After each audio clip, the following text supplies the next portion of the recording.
Hello and welcome. Thank you for coming out and continuing with your support. We really appreciate it. I'd like to make an announcement. This beautiful star quilt you see to your right is the grand prize in the raffle to be held, the drawing to be held tomorrow evening, the second session of the powwow. If you haven't bought your tickets already, please do. And if you really want to increase your chances of winning, we have tickets up here in the front, so it's always, as the saying goes, you can't win if you don't play. I'm very pleased to introduce a special guest tonight. If you could please help me welcome President Jischke.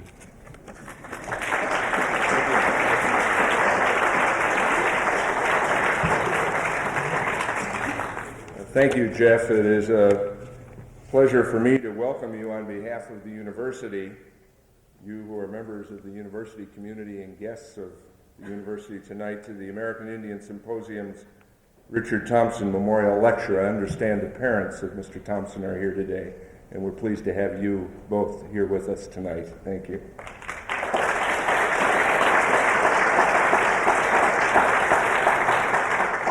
I am pleased to be able to share this evening with you and also with Denise Bellecourt, who is a member of one of this nation's most respected families of the American Indian movement. Welcome, Denise. We're pleased you're here as well. This is my first opportunity to participate in Iowa State's American Indian Symposium, and I am quite impressed with what I have learned so far. It is one of the university's oldest and most important programs in promoting the importance of our cultural diversity. It is in its 21st year. You've planned a very educational and entertaining program of activities and events that continue through tomorrow, and there is an art exhibit in the Pioneer Room that will continue through the 13th of April. This campus is looking forward very much to the powwow tomorrow afternoon. In my 17 years in Oklahoma, I, as a person who grew up in Chicago, came to appreciate very deeply the richness and the importance of the diversity of the American Indian people and the value that derives from a greater understanding and knowledge of the American Indian people and their rich traditions. I am very pleased and applaud those who have organized this symposium and thank them on behalf of the university for their efforts in helping us to continue and support diversity here at Iowa State. Diversity is a very important goal of this university, and activities such as this symposium are important as we try to achieve our goal of diversity. We, like most complicated organizations, have a strategic plan. The first element of that plan is to create an intellectually stimulating environment for our students particularly. I believe that this must, indeed, it is essential that this environment include a multicultural campus, a diverse campus, a campus that is diverse by virtue of its people, its ideas, and the opinions that are expressed here. We need, at this university, greater diversity to provide our students with an excellent education. It broadens the knowledge and the experience base of the university and its curriculum. It makes us a better, richer university, and it means we are closer to fulfilling the dream of this democracy for all of our people.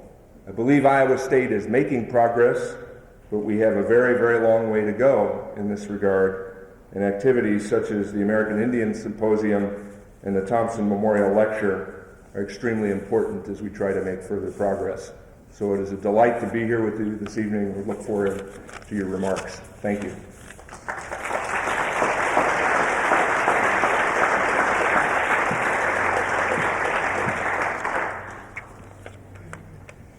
On behalf of the Iowa State University American Indian Symposium Committee, I want to welcome you to the 1992 American Indian Symposium.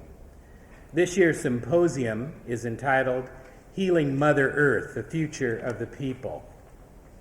The 1992 symposium is co-chaired by Irma Wilson White, president of UNASA, the United Native American Student Association, and Jeff Berland, co-president of ARROW, the American Indian Rights Organization. The lecture this evening is one of a series of annual lectures dedicated to the memory of Richard W. Thompson. Rick's parents, Larry and Marge Thompson from Kansas City, are with us this evening. The Thompsons' continuing interest and concerns about Iowa State University and the American Indian Symposium are deeply appreciated. Rick Thompson was born at Glens Falls, New York on April 19, 1949. He grew up in Kansas City and came to Ames to attend ISU. During his residence in Ames, Rick served as the clerk of the Ames Friends Meeting. As a 20-year-old, Rick was respected as a leader of both the young and the old. While at ISU, Rick was a member of the Cyclone Aids, Cardinal Key, and the University Lectures Committee. He graduated in 1971 with majors in anthropology and geology. Rick was on the National Affairs Institute Committee, which planned the first American Indian Symposium. That symposium was entitled Indians First, Americans Last, and dealt with human rights and environmental issues with which we are still grappling today. Outcomes of the 1971 symposium included the formation of the United Native American Student Association and several years later, the American Indian Studies program at Iowa State University. After graduation, Rick worked in Washington, D.C. with Friends Committee on National Legislation in Indian Affairs. As a Quaker, Rick was opposed to the war in Vietnam, but he went to Vietnam as a volunteer civilian worker at the Quang Ngai Hospital. In pursuit of his duties there, he met a tragic and untimely death in an airplane crash on November 17, 1973. Rick's life was dedicated to the attainment of human rights for human Americans and all human beings. His example epitomizes the dedication to purpose and action necessary to attain those goals. His spirit continues to inspire and motivate us today. Introducing the 1992 Richard Thompson Memorial Lecture is Jeff Berland, a graduate student in anthropology. Jeff has served long as a member of the American Indian Symposium Committee and was a co-founder of the American Indian Rights Organization.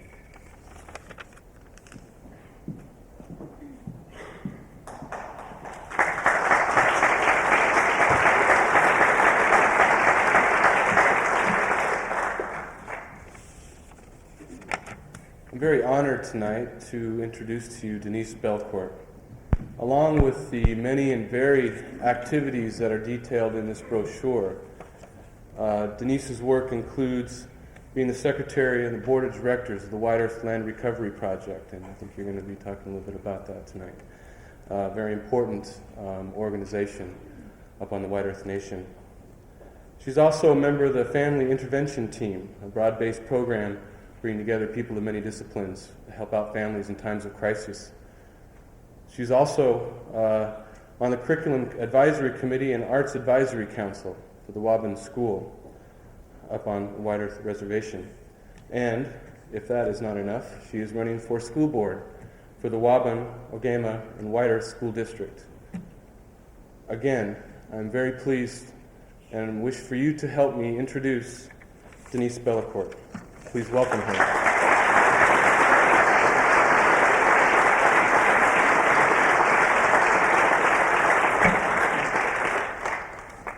Thank you very much for that gracious welcome.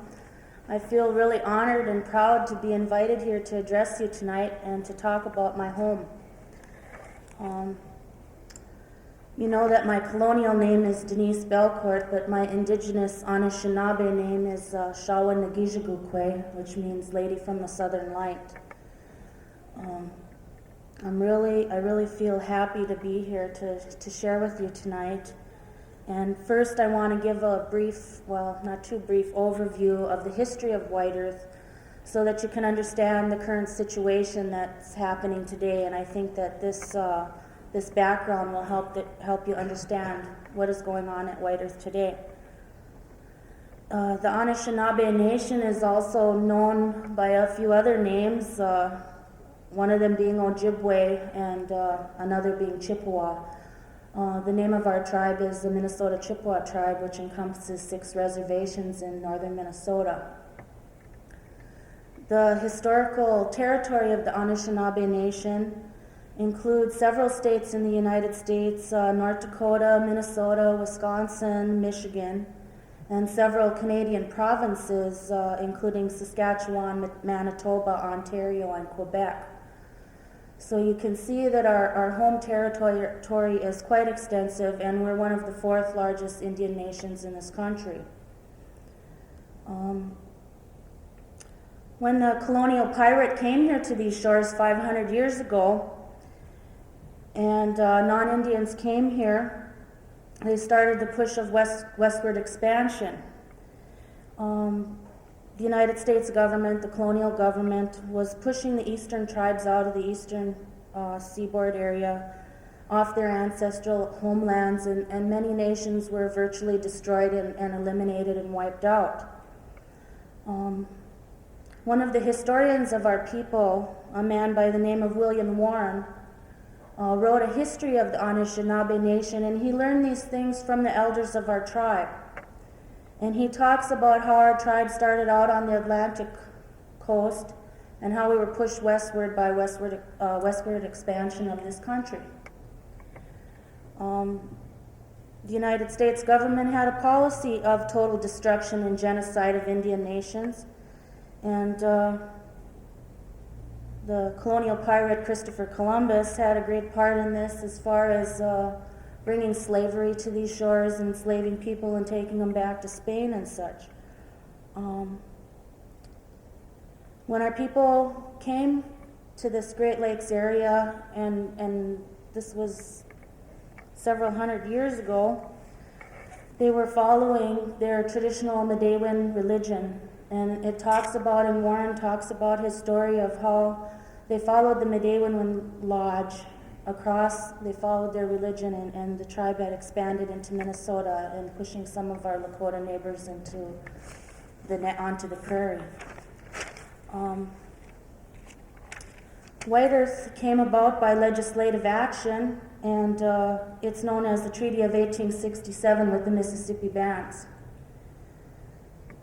The treaty is an international law, and we had a nation-to-nation relationship with the United States government. The purpose of the treaty was land cession. All of Minnesota was ceded in the 1867 treaty, except the Mississippi headwaters, which included Itasca State Park. The White Earth Reservation was formed in this treaty in Article 2. Leech Lake and Lake Winnibigocious were all part of this area in central Minnesota, which is the richest resort and lake area in northern Minnesota in the country. The purpose of this treaty was that the government wanted to remove all Indians to White Earth. They wanted to civilize them and make them into farmers. Acculturation was the name of the game. Our ancestors, our grandfathers, knew, they could see the writing on the wall, and they knew that this country is built on property, the title system of land and property, and that if they didn't reserve something for their grandchildren, that they would have nothing left. And so they reserved this place in northern Minnesota, and the Indian name for that is Gawababe-Cunninghog. We had 36 townships comprising of over 840,000 acres. One of the main parts of the treaty was the tax-exempt status. The land could not be sold for any debt, was not to be alienated to any member, not any person, not a member of the Minnesota Chippewa tribe or Chippewa Indian, and was tax-exempt. This was very important. The purpose of the treaty was also that this was a big experiment for the United States government, in that they wanted to see what they could do to acculturate a nation and to make them more like the non-Indian society. And so they destroyed our people And the first thing they did was they stole our language from us. And you'll hear people talk about if you want to destroy a nation, the first thing you do is you take their language from them. They did this through the boarding school system when our parents and grandparents were beaten if they spoke their native tongue, and they were not allowed to practice their religion or any of their cultural ways. My parents and grandparents were also stripped of their culture, their spirituality, their language, their land-based traditional economy, and traditional and political social systems. Our grandfathers reserved this land for their grandchildren and the future generations. It was not something that the United States government gave us. This was bought and paid for by the death and sweat and blood of our people. And it was reserved by their foresight, knowing that they had to save something. And what they paid for it was millions of acres of land and natural resources.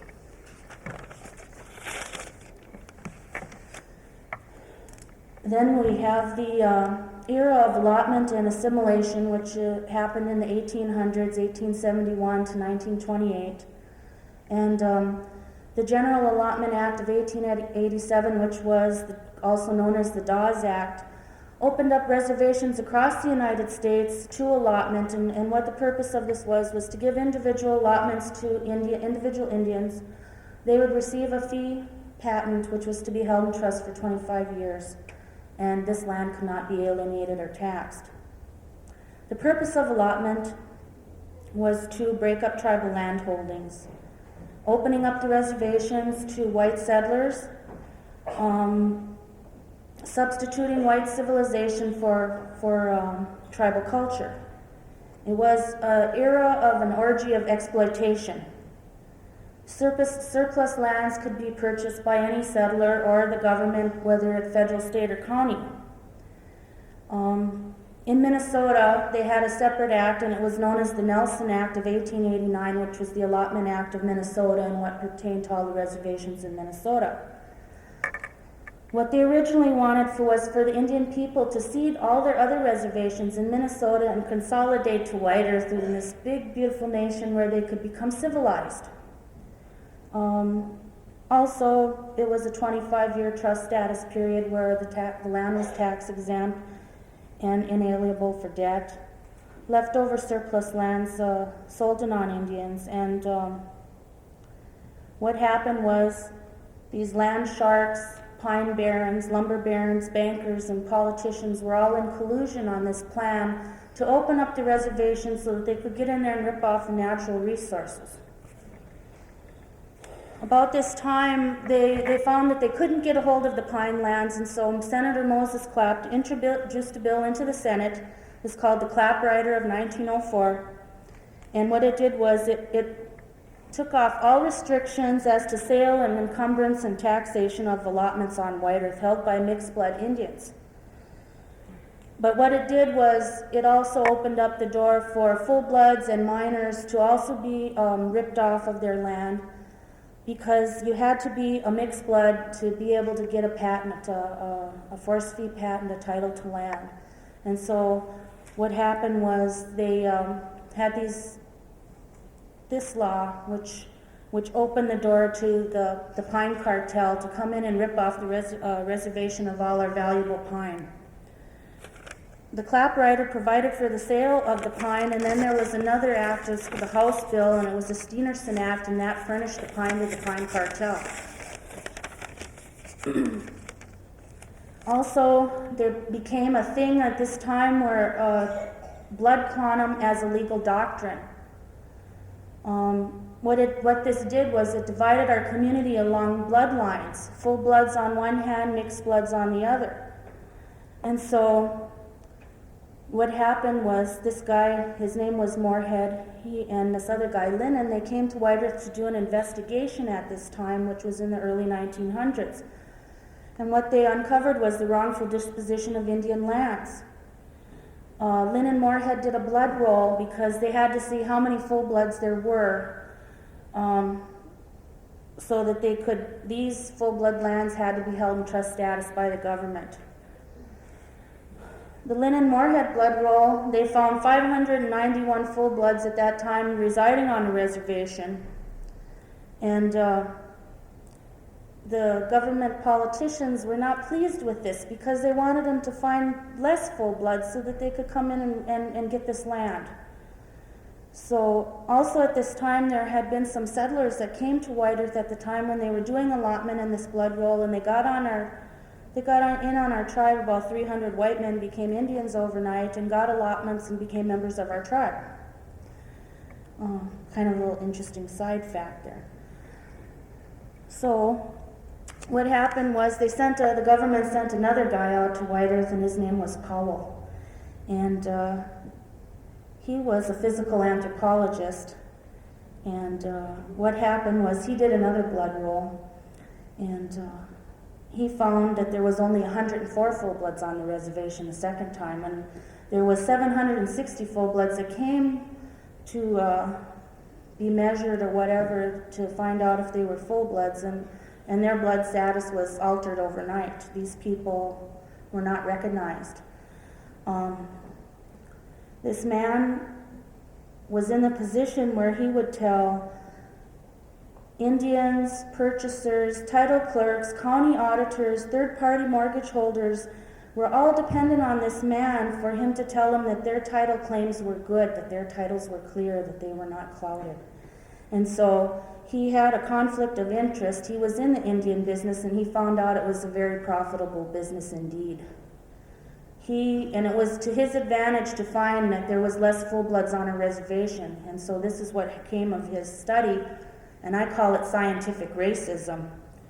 And what he did was he used comparative physiology, and the way that they decided if these people were full or mixed bloods was they measured the relationship of the length of their nose to the breadth of their face. They scratched their skin and see if they would bleed, and determine the relative roundness of hair follicles. And they based this on the Pima Nation, where this guy that did this thought that they were the ideal Indians and that all tribes should be studied from this band. And the Anishinaabe informants at the time, they understood genetic variation, and they said that they just told the guy, hey, in each generation some are lighter, some are darker, some have curly hair, some have lighter hair. It's a natural variation that is just a natural thing, and you can't measure people or quantify them in this way, but this is what they did. And the reason they did it was so that they could rip off the land and the resources. The state of Minnesota came along in these counties, and what they did was they taxed individual allotments, which were supposed to be tax exempt. And when the taxes weren't paid, the county moved in and they seized the land. And so these bankers and these pine cartel lumber barons, they came in and they bought up this land and they stripped off the natural resources. And forced fee patents were put on to full-blood, mixed bloods, and minor children without consent of anybody. The Secretary of the Interior is supposed to give consent for these things, but they just go ahead and did it anyway. In the Lynn Moorhead report, they found 90% of the full-blood allotments had been sold or mortgaged, and 80% of the reservation had passed into private hands within this short period of time. Full-bloods received not more than 10% value of their land and timber, and of over 840,000 acres of our nation, only 7% remains in the banned tribal trust today. The people at White Earth were ripped off by every scheme that human ingenuity and greed could devise. The people were poverty-stricken.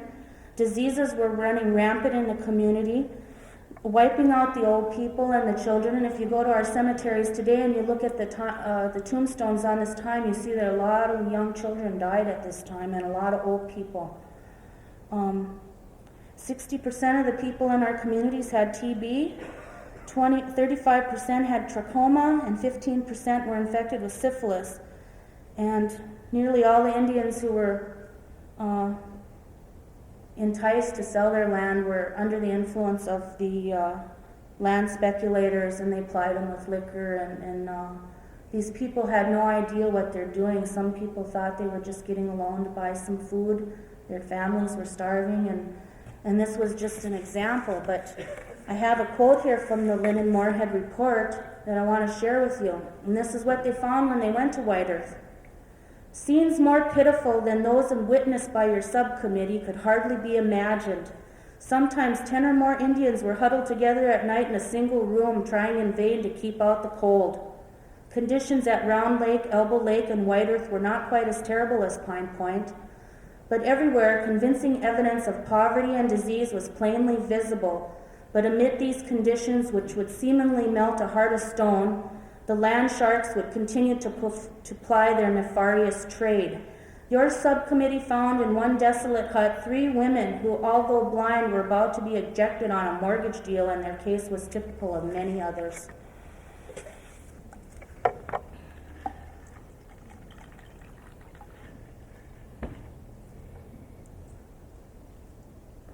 And so it was a terrible situation, and at the time, the boarding schools were taking all the children out of the families and taking them away and abusing these children. And our people had lost almost everything that they had, all hope. The United States government had a fiduciary duty to protect the Indians because of their trust relationship that they had, a legal duty to protect the tribe from alienation of trust allotments. It was a case of federal malfeasance and judicial fiat. And there was the moral issue. It's not just the legal issue, but the moral issue of what these people did. I'd like to talk a little bit now about the present time and the history of the lawsuits at White Earth. And it started in 1978 with the Zazok case. This highly respected spiritual leader of our tribe, George Abbott Jr., brought this case. It was Zaza versus Clearwater County.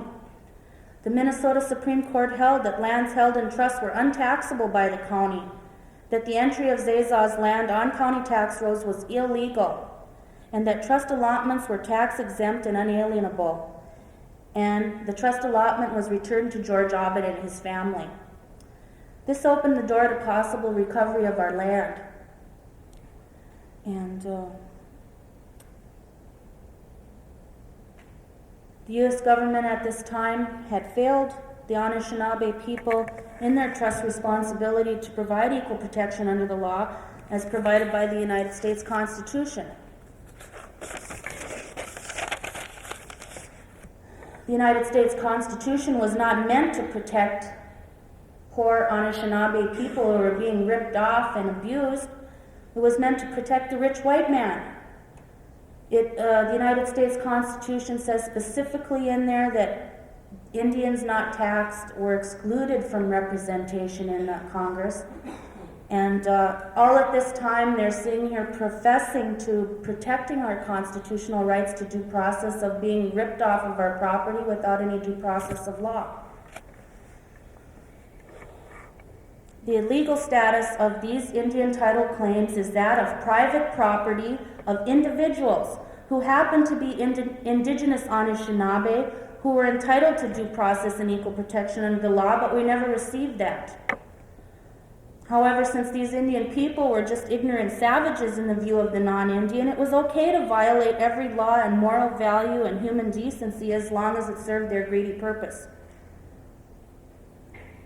I call the way that things happen, the legal maneuvering and manipulation, I call this legal racism.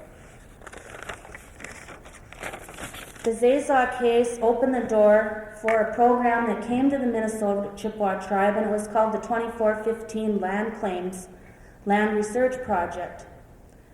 And these people were in the Bureau, and they studied all the titles of these allotments, and they uncovered over 1,300 validated land title claims.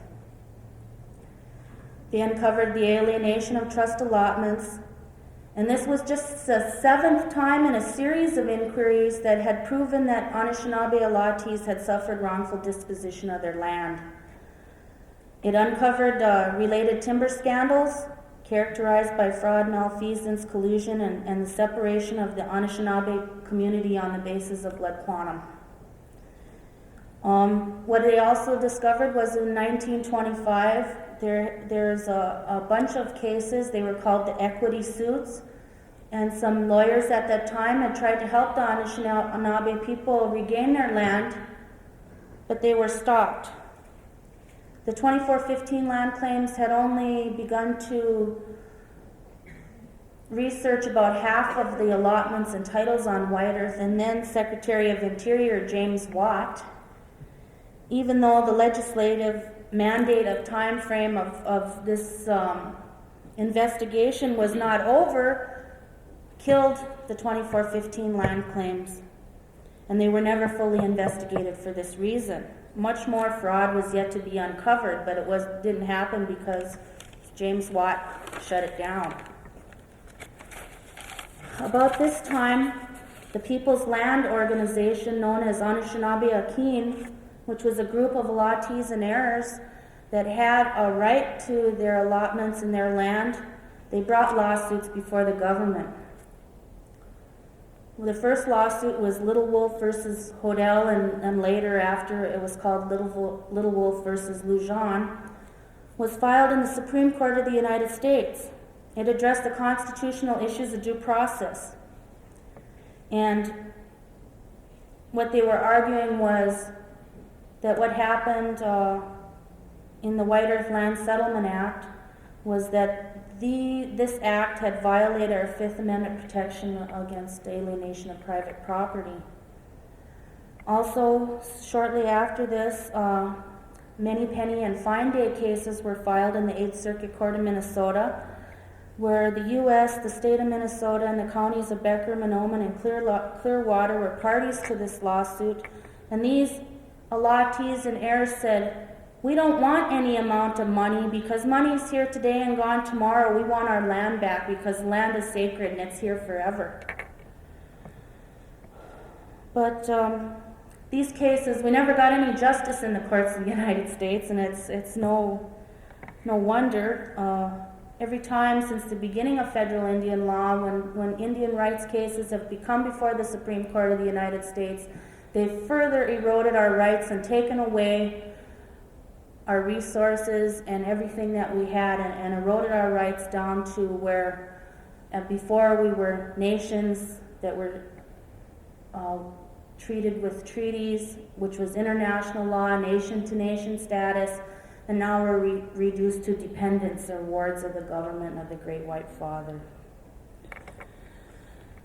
In 1985, the Congress of the United States passed the White Earth Land Settlement Act, and the purpose of this act was to legislatively legalize the ripoff.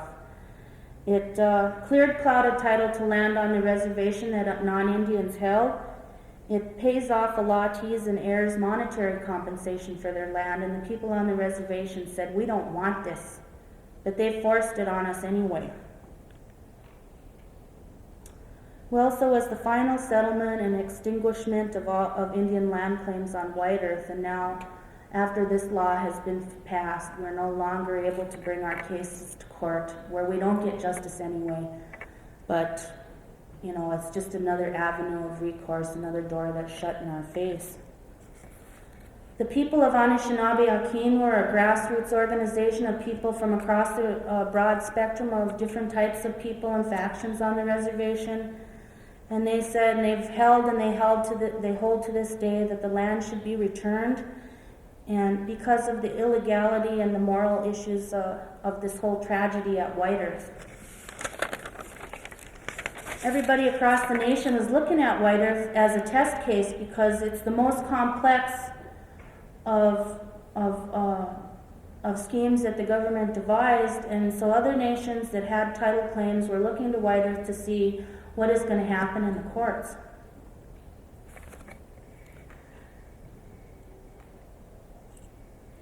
These lands were, there was many different ways that the counties took title. Illegal probate was one, minor sales, and forced fee patents, and so these people suffered enormously.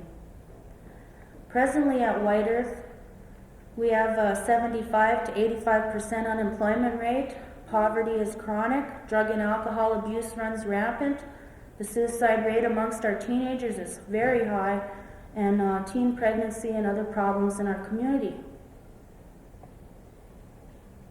It's really a difficult situation to see what all this history, all these years of oppression and legal racism has done to our people.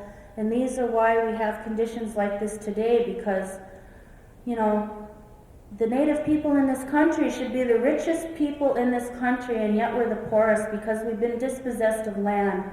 And the United States government is built on property, built on the title system, and if these land claims had been taken seriously by the Supreme Court, which refused to hear our case, it would upset the whole title system of the whole United States.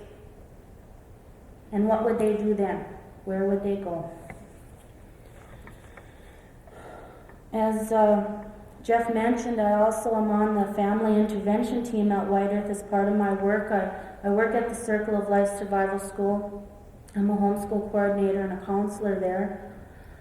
Back when I was in high school, a number of students had walked out of the Whatman school system because of racism, and they're not meeting the needs of Indian students. And so we started this school. And I was the first graduate of the school, and now I work there, so I've kind of come full circle on that. But it's a very interesting job, and I enjoy working with the youth. I'm also on this family intervention team, which is really a suicide prevention team, but we don't like to call it that because we don't want people in the community, to get upset. It's like we're going to intervene and help, but we don't want to scare people off by saying this is, suicide prevention, but they all know that this is what it is.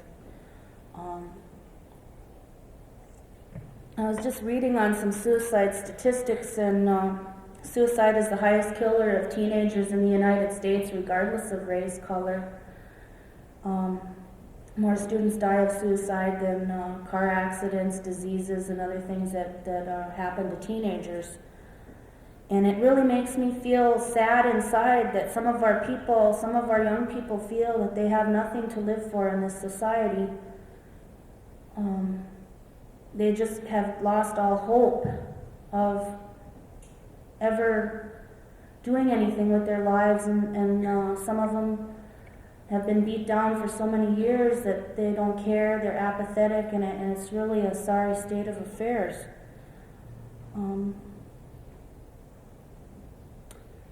I think a lot of it has to do with the situation that the whole world is in today, being a global community, the world being smaller, and that we're polluting and desecrating our sacred Mother Earth, that the tie that our people have to the land is a spiritual connection, and without the land, how can you have a nation, how can you have an economy, how can you have recovery if you don't have something to build a nation on? I feel that the desecration of our sacred mother is a sacrilegious thing. We all have to live here together on this earth, no matter what color we are, no matter what political faction we think we're from. It's something that everybody needs to think about. If we don't clean up our earth, what are our children going to have when they grow up? What kind of lives are they going to lead? And I think this just goes to show that the despair that our young people are feeling, that they have nothing to live for and they want to kill themselves because of the sorry state of the world. As Jeff mentioned, I'm also on the board of directors of the White Earth Land Recovery Project. It's some of my other volunteer work that I do. And the purpose of our project is to recover land within the reservation to be held by Indian people in trust in common. We want to recover sacred sites like burial grounds, traditional harvesting areas like wild rice beds, hunting and fishing areas, places where people gather, medicinal herbs, sugar bushes, maple syrup groves, places where we have like 25 to 30,000 enrolled members, and only about 5,000 of our people live on the reservation because out of this 840,000 acres, we only have 7% left of our land base. So when our people come and they want to move home, there's no place to go because there's no land to build a house, there's no jobs. And so it really is a hard thing. Some of the things that we're trying to do in the Land Recovery Project is to form a community land trust where the people would hold this land in common They would have places to build homes. We want to create economic development and recover our land, because there was a study that the Land Recovery Project did a couple years ago, and it's a land use needs assessment, and what they did was they studied the economy of the reservation, and the tribe being the greatest employer on the reservation. About 15 to 20% of the people work for the tribe, but the rest of these people are unemployed, and so what are they doing to make a living? And what they found out was a lot of people were living on welfare, Social Security, but they were supplementing their income by doing traditional activities that they've always done, like harvesting wild rice, making maple syrup, picking berries, hunting. This was how subsistence hunting. They needed these lands to gather food to live. And so that's part of what we found out, was that we have a traditional economy that's benefiting people, and to have this traditional economy continue, we need to have land to be able to do that.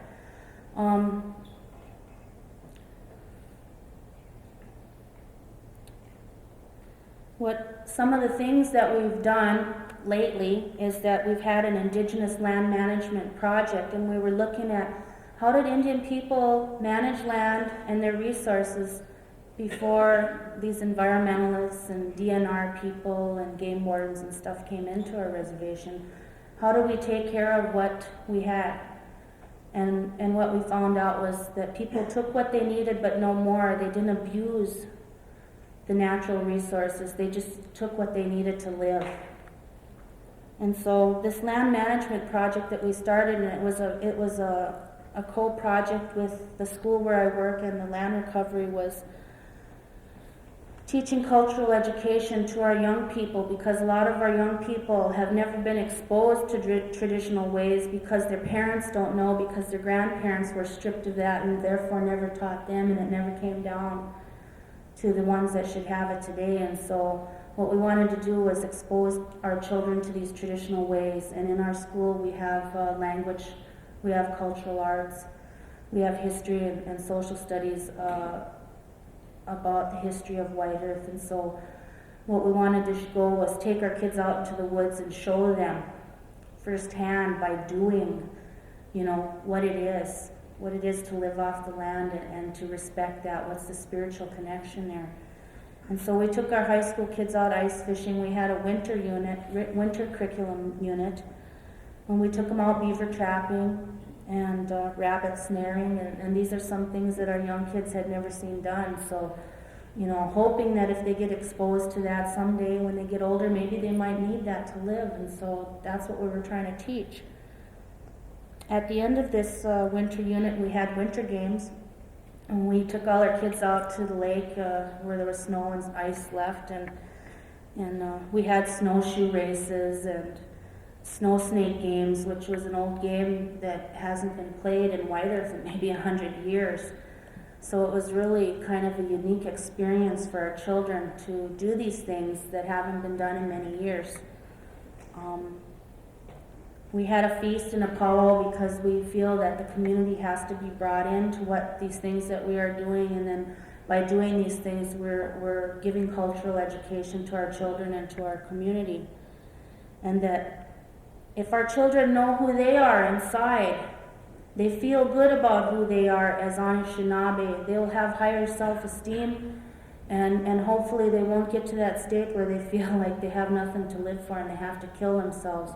We want to replace those bad feelings that they have and the anger and the hurt and the frustration with something positive, and that's what I feel that is language and culture and spirituality, that these are the things that our kids have been missing because nobody was able to teach that because they lost it themselves.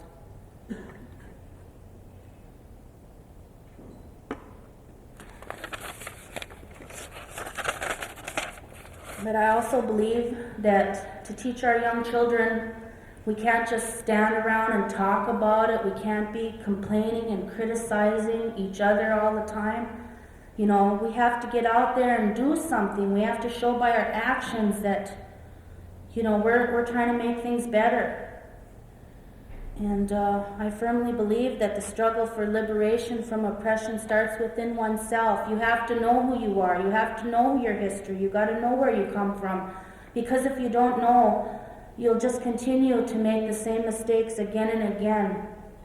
And so we have to teach our children by example of how we live and show them by actions that we're doing something for them, something to preserve what we have. And I feel that, the struggle begins at home. You got to be able to clean up your own backyard before you can go off across the world and say, we're going to make this world a better place. It has to start at home with your family, with teaching your children. It has to start in your neighborhood, in your community, in your nation, and then let's clean up the world. If everybody could clean up their own backyard, by the time we got to the bigger picture of the world, maybe half these troubles would be solved. So we try to use prevention activities in our school. We have drug, alcohol-free dances. We put on cultural activities, traditional dances and feasts. We take our kids out and do things with them. We show them firsthand by the way we live and the way we act. And we set the example.